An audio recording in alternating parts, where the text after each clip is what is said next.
Amahoro y'Imana abana mwe inshuti z'umusaraba. Amani ya Mungu iwe nanyi ndugu za msalaba. Ndi Profete Mukristo Richard. Ni Profete Mkristo Richard. Ndakwakiriye muri kino kiganiro igihe cy'Imana. Nakupokea kwenye mazungumzo muda wa Mungu. Imana iguha umugisha kandi Imana ikugirire neza. Wacha Mungu wangu akubariki na kutendea. Ndumva nezere kuko tugiye gusenga n'Imana muri no minota mikeya. Ninayo furaha kubwa tunaenda kuomba pamoja kwa muda. Sinzi none ahangaha icyo uri murakora.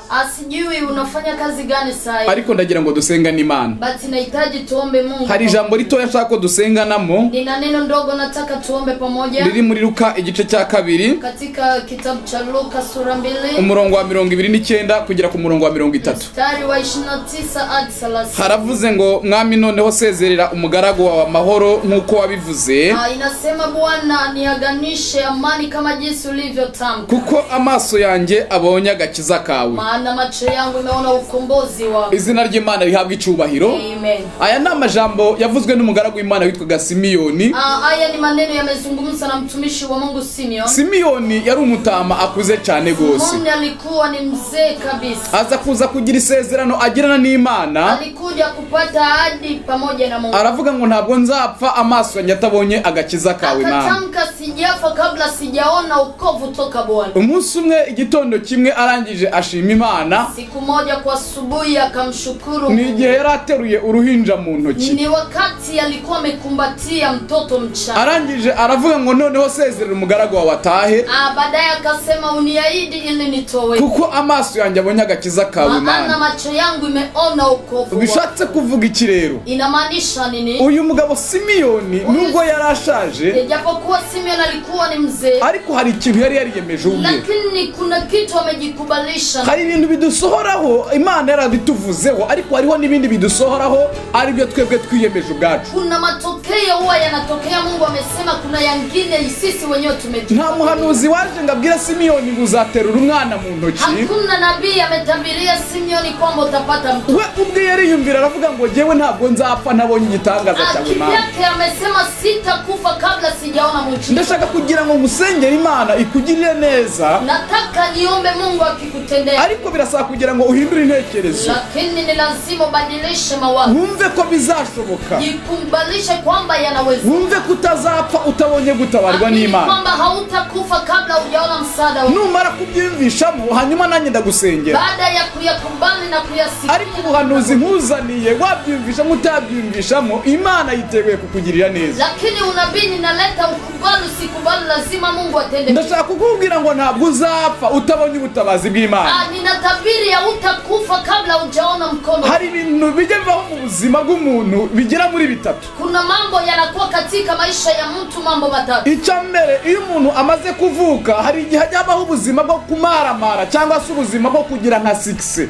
Kuna wakati mtu akizaliwa kuna hatua mbili, aibu ama heshima na kujua. Iyo umuntu ari mu Mana birashoboka ko ushobora kubanza mu buzima bubi ariko mu nyuma bikaza kugenda neza. Mtu akiwa katika hali ya Mungu lazima uwe na maisha mazuri wala uwe kuanzia. Iyo umuntu atari mu Mana birashoboka ko ashobora gutangira neza ariko mu nyuma akazarangiza nabi. Mtu kama haiko Mungu anaweza anza mzuri na kamaliza. Muri ubu buzima rero bugenda buhindagurika ariko ntabwo umuntu ashobora gupfa atanyuze muri buno buzima. Kwa hiyo maisha huwa yanabadilika ghafla, kabla hujafa kuna mambo mengine. Mbere y'urupfu gatoya ibi bijya bibaho ku muntu. Mbele ya mauti lazima uone kitu kidogo. Kumererwa neza cyangwa kumererwa nabi. Fanyiwa vizuri ama kuwa vibaya. Ntabwo nzi ubuzima urimo none ahangaha niba ari bwiza cyangwa bubi. Sijui maisha unakaa ndani mazuri. Ariko ntabwo urupfu rushobora kukugeraho utarabona kugira neza kw'Imana. Ninachokwambia mauti haitakuchukua kabla hujaona mkono. Umaze igihe urimo urasengera akazi ntabwo ushobora gupfa utarabona akazi. Una siku naombea kazi lakini hawezi toweka. Umaze igihe urimo urasengera urugo ntabwo ushobora gupfa utarubaka urwawe. Unahitaji ndoa lakini hawezi kufa kabla hujaingia ndani. Ntabwo nitaye ku bukene urimo none ahangaha. Siangalie umaskini unakanda. Ntabwo nitaye kuri karande z'imiryango. Siangalie silia za ukoo. Ntabwo nitaye ku kuntu amayira ubona yugaye.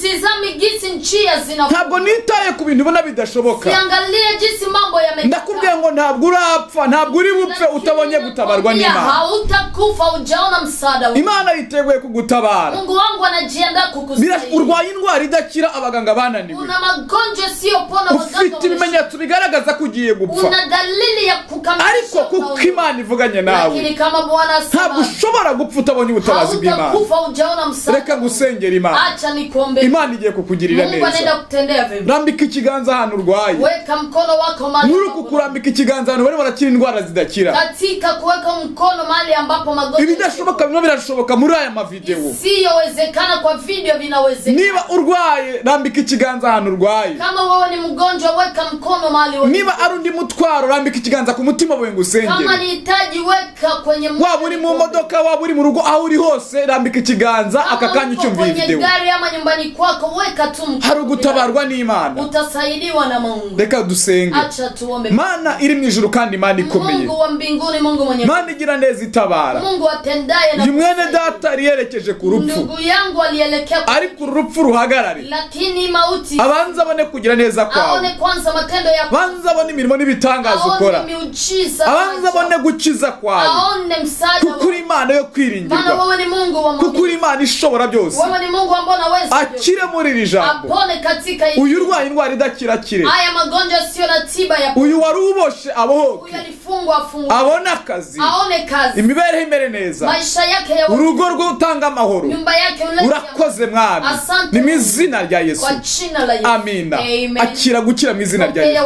Imana irakubohoye kandi iragukishije. Mungu anakupona tena na kufungua. Nitwa Profete Mukristo Richard. Profete Mkristo Richard. Iyi video uyirungikira abandi bantu bose ufite kuri WhatsApp. Video tumia watu wote uko nao kwenye WhatsApp. Kandi uyishyire no magroup uramufashije ivuga Tena butumwa. kama uko kwenye magroupe tuma tu kwa. Imana ibaho umugisha kandi bagire neza. Bariki na watendee vema. Isohoka buri mu gatondo uzajya uyironka. Inatoka kila asubuhi utaipata. Ndagushimiye Aline muri Canada. Ninakushukuru Aline Canada. Udufasha kino kiganiro. Nawe mahombi Imana iguha umugisha. Tugira igikorane cy'amasengesho buri wa kane. Tuna maombi kila siku ya 4. Ishengero ryanjye riri mu Ngagara quartier 10. Kanisa letu liko quartier 10 Ngagara. Kuva saa 3 gushika saa 10. Tangu saa 3 hadi saa 10. Imana ibimira akiza abantu. Mungu anafanya miujiza. Nawe Imana yagutabara. Na wewe Mungu akusaidia. Kuwa Mungu dutangura mu gatondo. Siku ya Mungu tunaanza asubuhi. Tukageza ku mugoroba dusenga. Nimero zanjye za telefone ngizo. Namba zangu za simu ni. Urashobora kumpamagaraho. Unaweza ukani. Uri hanze utari hano hafi mu gihugu. Kama uko nje ya nchi. Natangiye gusengera abantu ku matelefone. Nimeanza ombea watu kwenye. Nawe Imana yakugirira neza. Hata wewe Mungu anaweza. Abantu bashaka kwigira umubatizo. Watu ambao wanahitaji kubera iki kibazo cya corona. Maana hii shida ya corona. Natanguje gahunda yo kubigisha online. Na nimeanza kuwafunza. Waba uri mu bihugu by'Abarabu. Kama ni nchi ya. Waba uri za Amerika cyangwa hehe. Amerika kama nchi. Turimo turigisha abantu inyisho z'urubatizo. Tunafunza watu. Uranyandikira kuri telefone. Ibyo byose bikunde. Imana iguha umugisha. Ndimo Kristo Richard. Shalom shalom. Shalom shalom.